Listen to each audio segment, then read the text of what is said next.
Hello, good morning बच्चों। आज हम लोग पढ़ेंगे application of Heron formula. Class 9th का चैप्टर है। चैप्टर नंबर है आपका 12.2 है। इसमें देखो एप्लीकेशन ऑफ हीरो फार्मूला है, मतलब क्वाड्रिलेटरल का एरिया निकालना है हीरोन फार्मूला का यूज करके, या यूं कहो कि ट्रायंगल का एरिया का फार्मूला का यूज करके आपको क्वाड्रिलेटरल का एरिया निकालना है।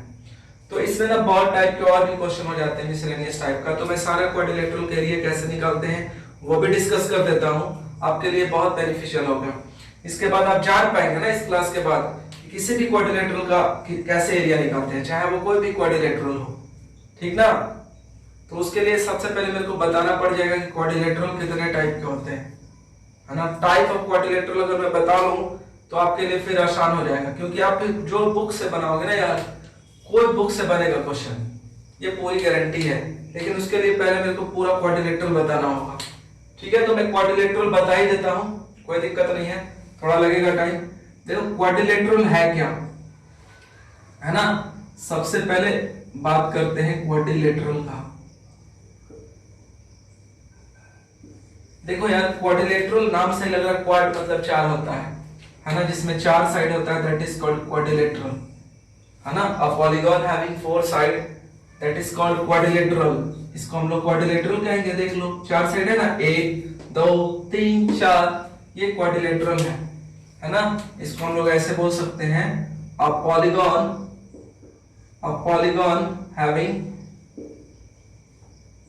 हैविंग फोर साइड, जिसमें चार साइड होता है, वैसा पॉलीगॉन को हम लोग क्या बोलते हैं, क्वाड्रिलेटरल। अब पॉलीगॉन क्या होता है भैया, तो पॉलीगॉन क्लोज फिगर को बोलते हैं, जिसमें एटलीस्ट 3 साइड होता है। मैं यहां लिख देता हूं पॉलीगॉन के बारे में भी। पॉलीगॉन का मतलब होता है कोई भी क्लोज फिगर, है ना, हैविंग एटलीस्ट 3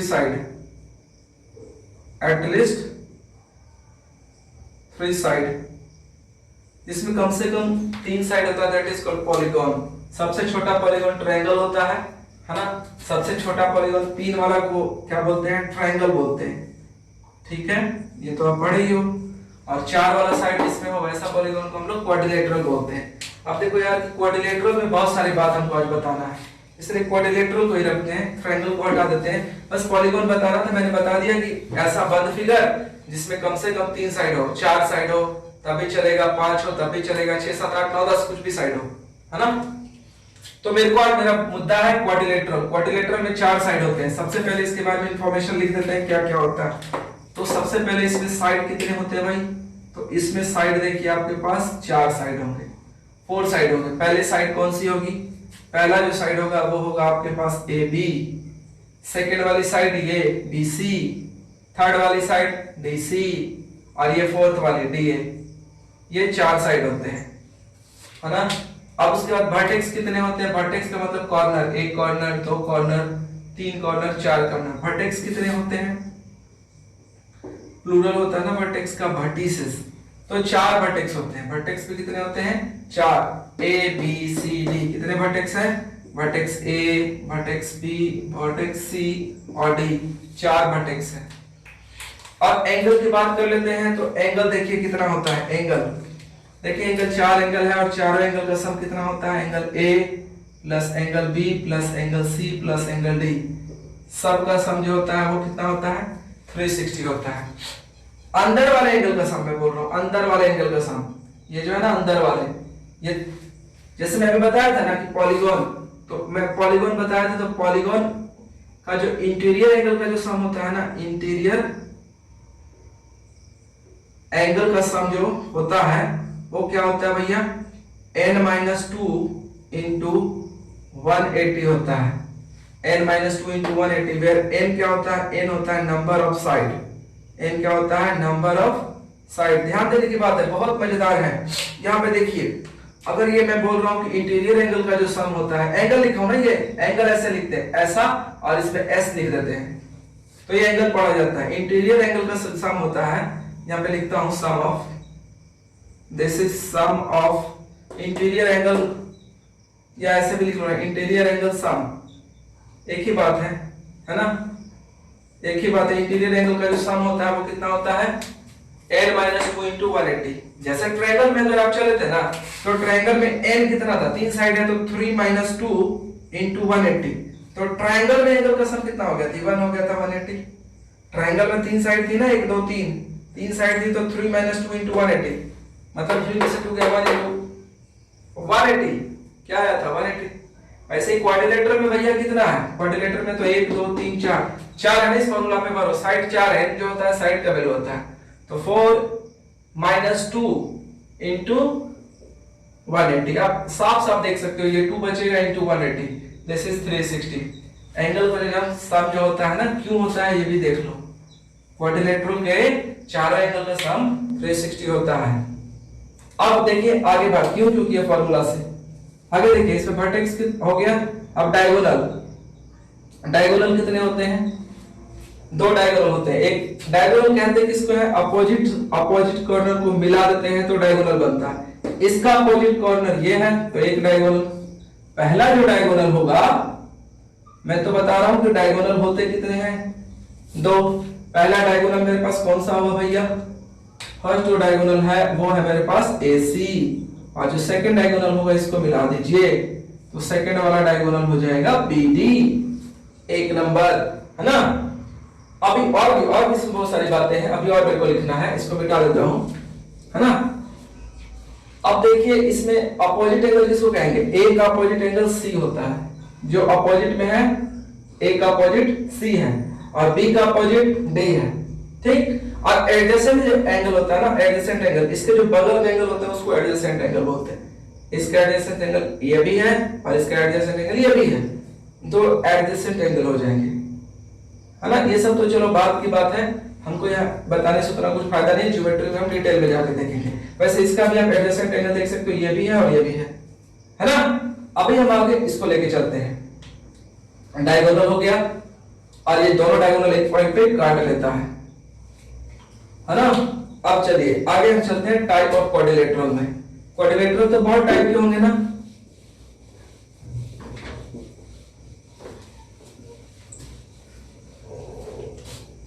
देखिए आगे जो होगा ना हम बात करेंगे type of quadrilateral. This is types of quadrilateral.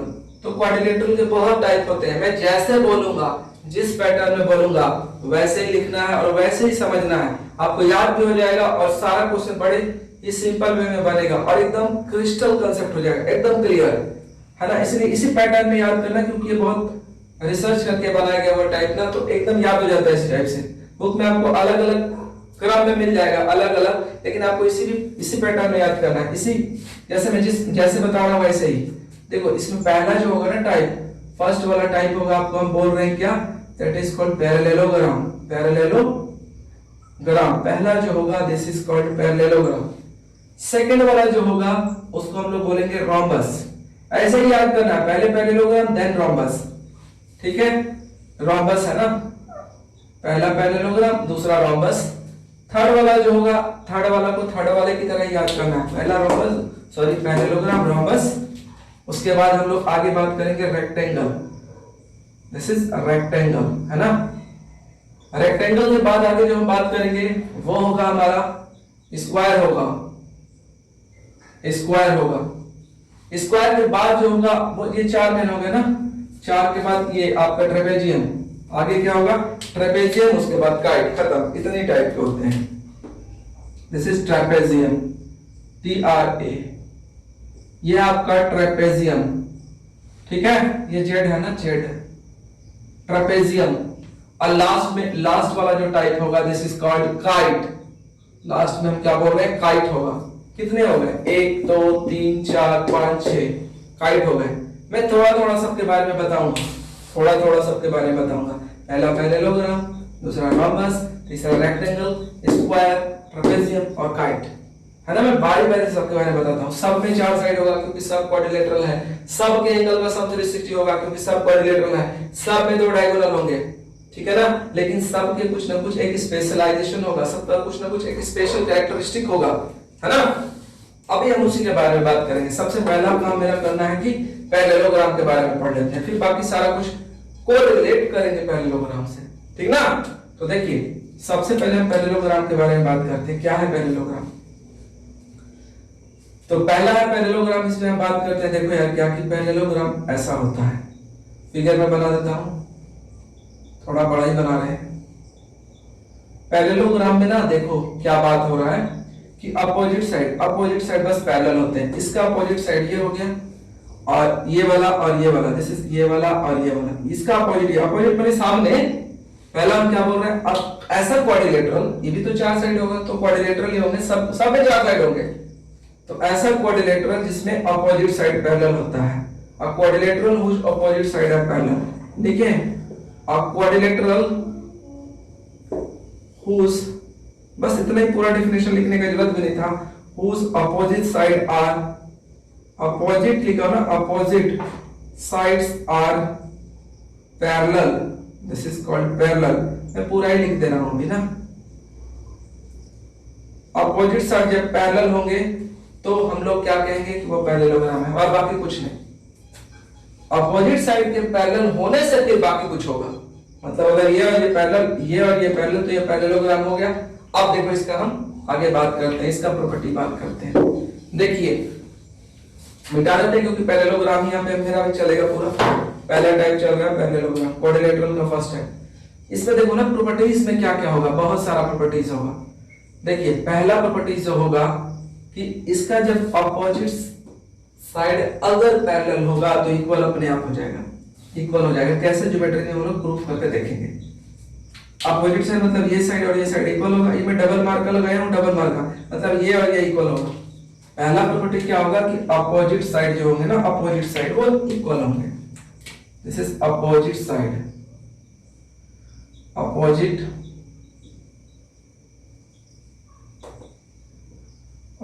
Sides are equal. पहला फर्स्ट प्रॉपर्टी के अपोजिट साइड इक्वल होंगे, मतलब क्या कि अगर ये और ये पैरेलल, ये और ये पैरेलल, पैरेललोग्राम हो गया, बाकी सारा प्रॉपर्टी को सेटिस्फाइड करेगा। पहला क्या opposite side, this is CD is equal to AB, हाँ एक है ना। और दूसरा क्या होगा, B में हम बोल सकते हैं E और EB इक्वल होगा, मतलब AD इक्वल टू BC। ठीक है, एकदम ठीक होना चाहिए, ये इक्वल ये और ये इक्वल है। सेकंड प्रॉपर्टी क्या कहता है, सेकंड प्रॉपर्टी कहेगा कि अपोजिट एंगल इक्वल होते हैं। अपोजिट एंगल, इसका अपोजिट ये और इसका अपोजिट एंगल, अपोजिट बने सामने, इसके सामने ये। ठीक है, दूसरा क्या हम बोल रहे हैं जी, दूसरा कि opposite angle are equal, opposite angles are equal, है ना। बहुत बढ़िया, हम क्या बोल रहे हैं कि ये B और ये D इक्वल होगा, angle B is equal to angle D। ये फर्स्ट बात। और सेकंड बात क्या हो जाएगा, इसका सेकंड वाला बात हो जाएगा angle A is equal to angle C, angle A is equal to angle C, क्योंकि अपोजिट है। ये दो प्रॉपर्टी।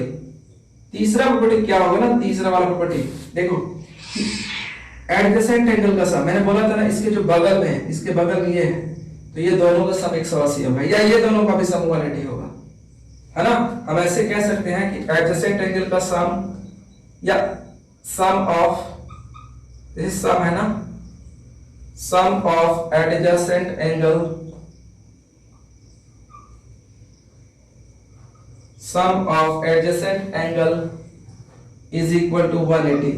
एडजेसेंट एंगल का सम 180 होगा। वो कैसे, वो देखो मैं कैसे लिख रहा हूं। इसका एडजेसेंट कौन है, इसका एडजेसेंट तो एक ये हो गया, बगल में जो होगा ना A प्लस D 180 होगा, 4 बनेंगे, और इसका एडजेसेंट भी होगा, मतलब A प्लस B होगा 180, 180 होगा। अब इसके साथ चलते हैं, इसका तो मैंने लिख लिया ना, A यहाँ लिख लिया ना, A प्लस D, दो बार नहीं लिखेंगे, उलट के लिखने से सब में कोई दिक्कत नहीं होता है। आगे हम बोलेंगे angle D plus angle C is equal to क्या होगा, 180। और इसके साथ चलो C के साथ क्या लिख लिया, तो आगे लिखते हैं C प्लस D, आगे लिखेंगे C plus B is equal to 180। अब B के साथ A का लिख चुका होगा शायद, मैं B के साथ A का लिख दिया हूं, मतलब इसका और इसका सम भी 180 होगा। होने का कारण क्या है ना कि देखो भैया ये और ये तो पैरेलल है, ये पैरेलल है तो ये ट्रांसवर्सल का काम करेगा। ट्रांसवर्सल का जब काम करेगा तो देखो होता क्या है ना कि ये लाइन अगर एक मिनट मार्कर को देख लेता हूं। अगर ये लाइन और ये लाइन अगर पैरेलल है तो एक ही तरफ के एंगल का सम 180 होता है। सम ऑफ कंसेक्यूटिव इंटीरियर एंगल या इसी को अलाइड एंगल बोलते हैं। इसका सम 180, इसका भी सम 180। यहां देख लीजिए ये और ये पैरेलल, इसको अगर हम ट्रांसवर्सल लेते हैं तो थोड़ा बढ़ा के आप देख सकते हैं, इसका सम 180। वैसे इधर भी आप अगर बढ़ा दोगे ना तो इसको ट्रांसवर्सल ले लेंगे तो इसका सम 180 है ना। वैसे इसका सम भी 180, उसके इसमें इसको पैरेलल रखेंगे, इसको ट्रांसवर्सल रखेंगे तो एक ही तरफ के एंगल का सम 180 हो जाएगा। बाकी डिटेल हम लोग ज्योमेट्री में देखेंगे, है ना। बस यहां समझना है कि एडजेसेंट एंगल का सम 180 होता है। आगे देखिए क्या करेंगे ना, आगे इसका ये जो डायगोनल होते हैं, डायगोनल बाइसेक्ट करते हैं। डायगोनल बाइसेक्ट करते हैं इसका मतलब क्या कि भैया ये और ये इक्वल होगा, यहाँ O पे बाइसेक्ट कर गया मतलब इस डायगोनल को, अगर ये वाला डायगोनल को हम देखें तो ये वाला डायगोनल बाइसेक्ट कर देगा, मतलब इसको दो इक्वल पार्ट में बांट देगा, इसको दो इक्वल पार्ट में बांट देगा। और इस वाले डायगोनल को है ना, ये वाला डायगोनल काटेगा और इसको दो भागों में बांटेगा, इस डायगोनल को दो भागों में बांटेगा। ये डायगोनल इस वाले डायगोनल को दो इक्वल पार्ट में बांटेगा। इसको हम लोग क्या कहते हैं भैया, कि डायगोनल बाइसेक्ट करेगा। इधर हम मैंने दो तीसरा प्रॉपर्टी इधर लिखूंगा ना कि डायगोनल जो है, डायगोनल बाइसेक्ट करेगा, bisect to each other. Bisect करने का मतलब क्या हो गया कि भैया ये और ये इक्वल होगा, मतलब AO is equal to OC। और सेकंड वाला बात अगर हम लोग लिखेंगे तो वो होगा, क्या होगा, DO is equal to OB। देखिए ये मैंने दो बातें लिखी। अरे बाबा अगर ये 50 होगा तो ये 25, अगर ये मान लो कि 10 होगा तो ये 5 और ये 5 बाइसेक्ट करेगा, है ना। इतने सारे प्रॉपर्टीज हैं, इतना ही लगभग है, और कुछ है तो वो देख लिया जाएगा। होता क्या है ना कि ये, और मैं थोड़ा अगर बात करूं तो इसको हमको मिटाना पड़ जाएगा। एक बार रिमाइंड कर देता हूं कि अगर ये पैरेललोग्राम है तो बस इतना ही होना चाहिए, और ये पैरेलल, ये और ये पैरेलल हो गया पैरेललोग्राम। बाकी इसके होने से सारा प्रॉपर्टी को फॉलो करेगा। पहला क्या कि ये और ये इक्वल होगा, अपोजिट साइड इक्वल, ये और ये इक्वल, ये और ये इक्वल, ये और ये इक्वल, अपोजिट एंगल इक्वल, ये वाली एंगल और ये वाली एंगल इक्वल, ये वाली एंगल और ये वाली एंगल इक्वल। एक नंबर एडजेसेंट एंगल का सम 180 होगा। ये 180, इसका सम 180, इसके बगल में ये भी है तो इसका भी सम 180। और डायगोनल बाइसेक्ट करेगा, मतलब ये इक्वल टू ये और ये वाली इक्वल टू ये वाली, this equal to this and this equal to this. ये हो गया। इसमें और भी बातें हैं, इसमें और थोड़ा बातें हैं क्योंकि हम लोग पढ़ रहे हैं एक्चुअली क्या, मेंसुरेशन पढ़ रहे हैं। इसमें हमको एरिया निकालना है, तो एरिया से रिलेटेड थोड़ी बातें मैं बता रहा हूं। ये देख रहे हैं ना कि जैसे मान लीजिए कि आपका ये पैरेललोग्राम है, दिस इज पैरेललोग्राम, है ना। तो पैरेललोग्राम है तो क्या होगा, ये और ये पैरेलल होगा, और ये वाला भी पैरेलल होगा। बाकी इक्वल होगा, उसको छोड़ देने की बात है, उसको हम छोड़ दे रहे हैं, है ना। वो तो होगा ही, सारा प्रॉपर्टी को फॉलो करेगा। अगर आप एक डायगोनल को ड्रॉ करते हैं तो पैरेललोग्राम दो कॉन्ग्रुएंट ट्रायंगल में बंट जाएगा। ये और ये कॉन्ग्रुएंट होगा ट्रायंगल 1 और दिस इज ट्रायंगल 2। ट्रायंगल 1 का नाम क्या है, ABC। कॉन्ग्रुएंट पढ़ेंगे पूरा डिटेल में, इसमें घबराने की बात नहीं है। क्या है, ABC equal to ADC, this is ABC। ये और ये क्या होगा, कॉन्ग्रुएंट होगा। कॉन्ग्रुएंट होने से क्या फायदा होगा कि ये दोनों का एरिया भी इक्वल हो जाएगा, ये दोनों का क्या होगा, एरिया भी इक्वल हो जाएगा। मतलब area of ABC, triangle ABC ना, equal to area of triangle ADC। Area का बात करना है, अगर मैंने इसका एरिया निकाल लिया 2 से मल्टीप्लाई कर दूंगा, क्योंकि इसका एरिया जितना होगा उतना ही तो इसका भी एरिया होगा, इस पार्ट का भी। तो मतलब इसका एरिया निकाल के 2 से मल्टीप्लाई कर दूंगा तो पूरा पैरेललोग्राम का एरिया निकल जाएगा। या उल्टा बोलूं कि पैरेललोग्राम का एरिया अगर मैं निकाल दिया हूं 2 से डिवाइड कर दूंगा तो ये वाला एरिया निकल जाएगा, आधा ना 2 से डिवाइड करने पे, ये चाहिए दोनों तो बराबर ही होगा, वो निकल जाएगा पैरेललोग्राम के एरिया में 2 से डिवाइड कर देने से। ये तो बात एक हो गया। और दूसरा बात क्या होगा ना पैरेललोग्राम में, कि अगर मान लीजिए कि आप पैरेललोग्राम ऐसे ड्रॉ कर रहे हैं,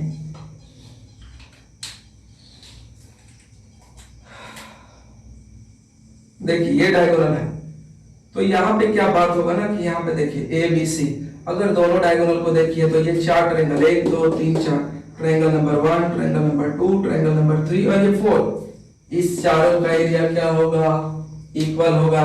या यूं कहो ना कि ये पूरा जो था ना, ये पूरा इसका एरिया इक्वल होगा, इसका इक्वल होगा, इसका इक्वल होगा। या यूं कहो कि इसका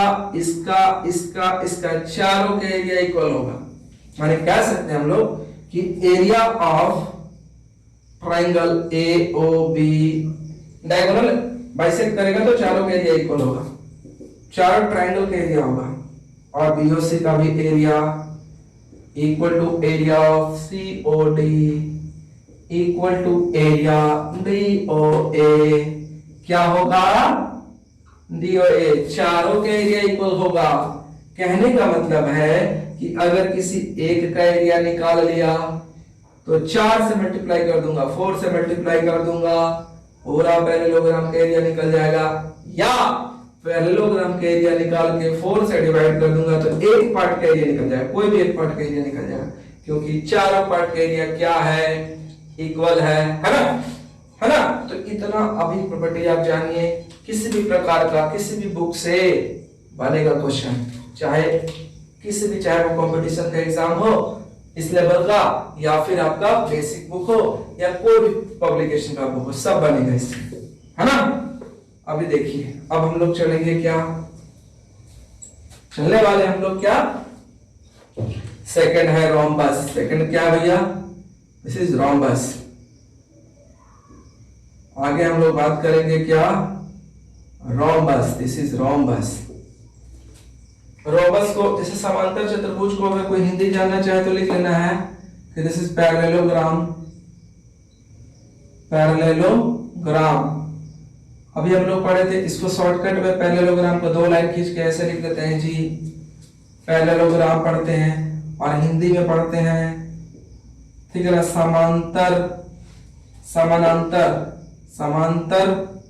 समांतर चतुर्भुज, क्योंकि क्वाड्रिलेटरल को बोलते हैं चतुर्भुज, क्या बोलेंगे, समांतर चतुर्भुज। और ये रोम्बस को बोलते हैं सम चतुर्भुज, दिस इज सम। नाम मैं हिंदी लिख रहा हूं ना, इससे फायदा आपको होगा ना कि एकदम डिफिनेशन क्लियर हो जाएगा, सम चतुर्भुज। या कोई हिंदी में भी सीखना चाह रहा होगा वो भी सीख जाएगा। ये तो पैरेललोग्राम का हो गया था ना।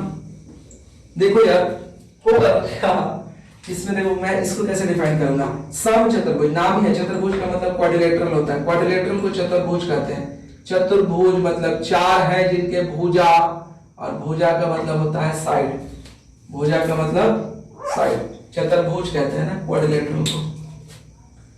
मेरा मुद्दा है यहाँ पे रोम्बस, है ना। देखिए रोम्बस को कैसे बताएंगे, है क्या रोम्बस, इधर मैं डायग्राम करता हूँ। ये भी पैरेललोग्राम है, पहला चीज समझने की बात है कि ये भी पैरेललोग्राम है। तो पैरेललोग्राम है तो मतलब अपोजिट साइड तो पैरेलल होगा, है ना। ये और ये पैरेलल, ये और ये पैरेलल, है ना। पैरेलल क्या है वगैरह का डिटेल में हम ज्योमेट्री जब पढ़ेंगे तो पूरा कांसेप्ट क्लियर कर देंगे। अभी देखो ए बी सी डी ये रोम्बस है, इसको हम डिफाइन कर रहे हैं ना कैसे, कि a parallelogram whose all side, देखो ऑल बोल रहे हैं या ईच बोल रहे हैं, एक ही बात है। ऑल साइड इक्वल होगा या ईच साइड इक्वल होगा, ईच साइड्स आर इक्वल। हम बोल रहे हैं कि ऐसा पैरेललोग्राम, हम बोल रहे हैं ऐसा पैरेललोग्राम, पैरेललोग्राम बोल रहे हैं ना, देखो यहाँ अब parallelogram whose each side are equal. अरे भाई एक साइड भी इक्वल हो जाएगा ना तो सब इक्वल हो जाएगा। मैं 2 बात लिख रहा हूं, ईच या ऑल, एक ही बात है। ऑल का मतलब सारे साइड इक्वल होगा, या ईच माने प्रत्येक साइड इक्वल होगा, है ना। देखो अगर एक साइड पे अगर इक्वल हो गया ना, देखना मैं कैसे कैसे बोल रहा हूँ कि अगर हम बोले थे पैरेललोग्राम में अपोजिट साइड इक्वल होता है ना, तो इसमें मान लो कि ये पैरेललोग्राम है तो ये और ये तो पहले से इक्वल होगा, कोई दिक्कत वाली बात नहीं है। पैरेललोग्राम है तो ये और ये तो इक्वल ही होगा, कोई दिक्कत वाली बात नहीं है। अब मान लीजिए ना कि मैं बोल रहा हूँ क्या कि अगर ये और ये इक्वल हो जाए, खाली अगर ये डबल मार्का मैं इसको भी डबल मार्का कर दूं, अगर ये और ये इक्वल हो गया ना, मतलब एडजेसेंट साइड इक्वल होगा, एडजेसेंट मतलब बगल वाली साइड, ये और ये इक्वल हो गया तो ई जितना है उतना ही ये भी हो जाएगा, क्योंकि पैरेललोग्राम है, अपोजिट साइड तो इक्वल ही होगा, तो चारों साइड इक्वल हो जाएंगे, खाली ये और ये एडजेसेंट खाली इक्वल हो जाएगा। तो कहने का मतलब कह सकते हो कि ऑल साइड आर इक्वल, है ना, सारे साइड इक्वल होंगे पैरेललोग्राम के, तो वही पैरेललोग्राम बन जाएगा क्या, क्या बन जाएगा, तो रोम्बस। कहने का मतलब क्या कि जितने भी रोम्बस हैं सब पैरेललोग्राम है, और कुछ पैरेललोग्राम रोम्बस हैं, सम पैरेललोग्राम और रोम्बस कुछ एडजेसेंट साइड इक्वल, या यूं कह लो जिसके सारे साइड इक्वल हो, कुछ ईच साइड आर इक्वल, है ना। बस पैरेललोग्राम को हमने क्या कह दिया, रोम्बस, जब सब साइड इक्वल हो जाएंगे। वहां तो सब साइड इक्वल नहीं था, वहां अपोजिट इक्वल था, है ना, और ये सब साइड इक्वल होंगे। देखिए अब बाकी सब प्रॉपर्टी होगा, बाकी अब जो भी होगा पैरेललोग्राम के प्रॉपर्टीज को तो फॉलो करेगा ही, क्योंकि ये पैरेललोग्राम है, तो सारा पैरेललोग्राम की प्रॉपर्टी को हम यहाँ पे लिखेंगे नहीं। आप अंडरस्टूड, आपके लिए अंडरस्टूड होगा कि क्या है, क्योंकि पैरेललोग्राम में तो सारा होगा क्या भैया, ई और इक्वल होगा, ई और इक्वल होगा, अपोजिट एंगल इक्वल होगा, अपोजिट एंगल इक्वल होगा, डायगोनल बाइसेक्ट करेंगे, डायगोनल क्या होंगे, बाइसेक्ट करेंगे। नया क्या होगा यहाँ पे, नया क्या होगा, तो नया क्या होगा ना कि डायगोनल तो बाइसेक्ट करेंगे, लेकिन 90 पे बाइसेक्ट करेंगे, 90 डिग्री पे बाइसेक्ट करेंगे, यहाँ का एंगल 90 होगा, बाकी तो सब इक्वल है, इसका इसका इसका सबका एरिया इक्वल होगा, कोई दिक्कत नहीं है। इसमें नया जो प्रॉपर्टी होगा ना कि डायगोनल्स जो होंगे ना, diagonal bisect to each other at 90 degree.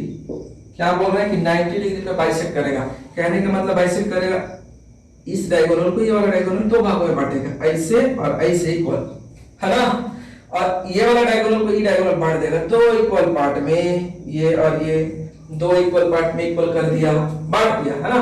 कहने का मतलब 90 में बाइसेक्ट करेगा और ये वाला एंगल 90 होगा, सब 90, एक 90 तो दूसरा 90, क्योंकि स्ट्रेट लाइन है, ई 90 तो स्ट्रेट लाइन पर एंगल का सम कितना होता है, स्ट्रेट लाइन पर एंगल का सम 90 ना होता है, तो इसका ये 90 तो ये 90 होना पड़ेगा। फिर ये स्ट्रेट लाइन है, ये 90 तो ये भी 90 हो जाएगा, क्योंकि 90 90 वाला रेडियस पूरा होना है। ये स्ट्रेट लाइन है, ये 90 तो ये 90 होगा, तब है ना 90 90 180।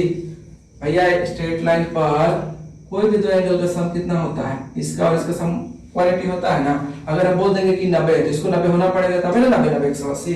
तो वैसे एक 90 तो सब 90, क्योंकि ये 90 तो ये भी 90, तब ना 180 पूरा होगा। अभी 90 तो इस लाइन के लिए 90 90 180, इस लाइन के लिए 90 90 180। क्लियर है। तो diagonal bisect to each other at 90 degree. Clear है। अब यार देखो, और इसमें एक नया बात और है, यहाँ पे तो लिख देता हूं ना कि ये जैसे कि AO, अगर हम बात करना चाहें AO, तो AO is equal to OC होगा, and OD is equal to क्या होगा, OB होगा। ये तो होगा ही, पहले तो पैरेललोग्राम में ये और ये इक्वल था ही, ये और ये इक्वल था ही, नया हुआ कि एंगल 90 हो गया, है ना। लिखना है तो लिख लीजिए, मैं एक को लिख देता हूँ कि AOB इज इक्वल टू क्या हो जाएगा 90, एक 90 तो सब 90, है ना। और दूसरा जो बात होगा इसमें, और एक मजेदार बात है ना, क्या बात होगा कि डायगोनल जो है ना वर्टेक्स वाले एंगल को बाइसेक्ट करते हैं, मतलब वर्टेक्स वाला एंगल तो ये है, ये वाला वर्टेक्स एंगल है, तो ये जो डायगोनल है, ये डायगोनल इसको दो इक्वल पार्ट पे बांट देगा। ये डायगोनल जो है यहाँ और यहाँ का एंगल इक्वल होगा, वैसे यहाँ और यहाँ का भी एंगल क्या होगा, इक्वल होगा। वैसे ये डायगोनल इसको देखो ना भैया, ई जितना होता है उतनी ही होता है, क्योंकि पैरेललोग्राम है। अगर मान लो कि अगर ये x था और x था तो इधर 2x हो गया था, पूरा एंगल 2x था, तो ये भी ना 2x था, क्योंकि opposite angle of parallelogram are equal, क्योंकि ये भी तो पैरेललोग्राम है, तो पैरेललोग्राम के अपोजिट एंगल इक्वल होवे करते हैं। तो ये 2x तो ये भी 2x, अरे x और x 2x होगा ना यार, तो ये भी होगा 2x, दिस इज x और दिस इज x। वैसे अगर इस एंगल को हम y लेते हैं तो ये भी y होगा, क्योंकि वर्टेक्स वाले एंगल क्या करता है, डायगोनल बाइसेक्ट करता है। तो ये पूरा 2y हो गया, तो इधर भी y और इधर भी y। अरे y यार कुछ मान लिए, है ना, y की जगह आप कुछ भी मान सकते हैं, z भी मान सकते हैं। डायगोनल जो होता है ना, नया बात इसमें है कि डायगोनल बाइसेक्ट द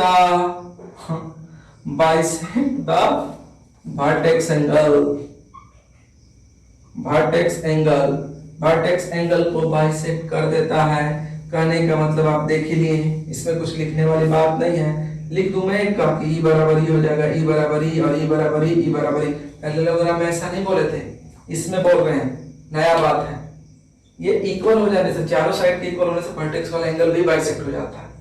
ठीक है, अब जो हम बात करेंगे, आगे जो बात करेंगे ना वो और मजेदार होगा। आगे हम बात करेंगे समचतुर्भुज या रोम्बस तो हो गया, अब हम आगे इसको ले चलते हैं।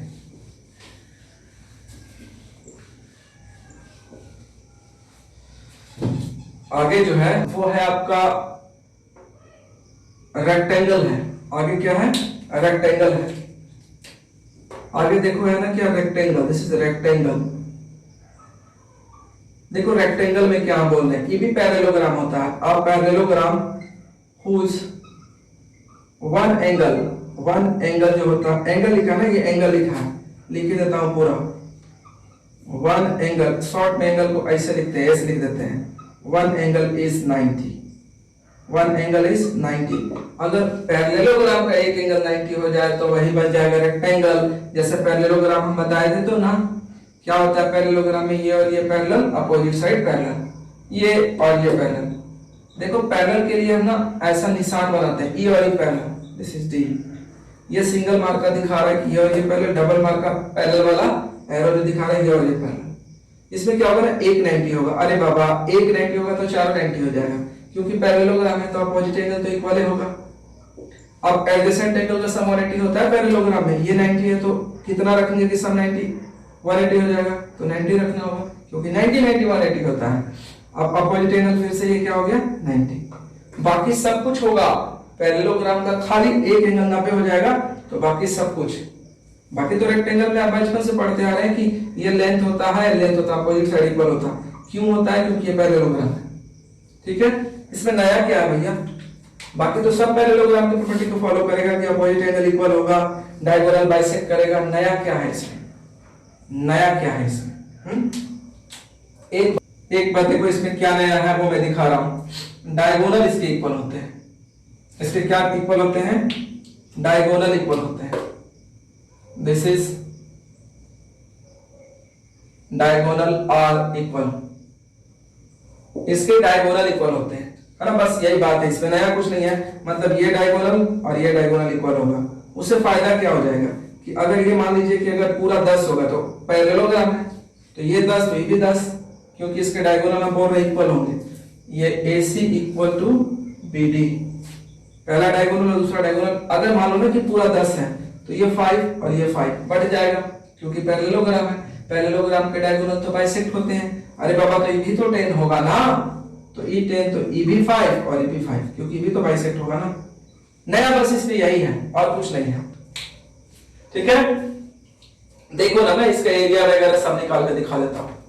अब चलिए मैं इसका एरिया निकालने की बात कर रहा हूं, क्योंकि ये तो मेंसुरेशन का ही चैप्टर है, तो एरिया आपको निकालना होगा। इसमें और कुछ नया नहीं है, बस तो आपको समझ में आ रहा होगा कि 4 पार्ट में बटेगा, चारों का एरिया इक्वल होगा, है ना। इसके एरिया आधा होगा, वो तो सब आप जान रहे हैं, पैरेललोग्राम है तो उसमें हम कुछ बोलने वाली बातें नहीं बोलेंगे।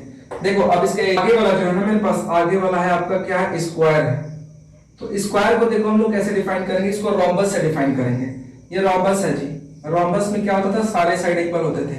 मतलब ऐसा पैरेललोग्राम जिसका प्रत्येक साइड, ईच साइड क्या होता था, इक्वल होता था। इक्वल है तो पहले से इक्वल है, बस इसमें एक 90 हो जाए, 90 हो जाए तो ये भी पैरेललोग्राम है रोम्बस, तो अपोजिट एंगल क्या हो जाएगा, इक्वल हो जाएगा। और इसका सम कितना होता है, 180 होता है, तो E 90 तो ये भी 90, ऑटोमेटिकली सारे 90 हो जाएंगे, कहने की जरूरत नहीं है, क्योंकि इसका सम में 90 होगा। या यू कोई 90 तो अपोजिट एंगल 90। हम कह रहे हैं क्या, a rhombus whose one angle is 90 degree, whose one angle या all angle भी किताब में लिखता है, कोई दिक्कत नहीं है। one angle is 90, एक 90 हो जाएगा तो रोम्बस है तो सारे 90 होना ही है, सारे 90 होना ही है। मतलब रोम्बस ही बन जाता है क्या, स्क्वायर। और रोम्बस क्या है, पैरेललोग्राम, तो भी पैरेललोग्राम हो गया।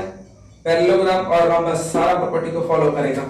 नया क्या है, मतलब क्या हो गया कि नया इसमें यही ना हुआ कि अगर इसके जो डायगोनल, इसके जो ये डायगोनल जो होंगे, यहाँ पे देख लेते हैं यार, आ नहीं रहा है, ये डायगोनल क्या होंगे, इसका एक नया प्रॉपर्टी जो है ना, देख लो इसमें जो नया प्रॉपर्टी है, फर्स्ट वाला प्रॉपर्टी है कि डायगोनल इक्वल होंगे, दिस इज डायगोनल,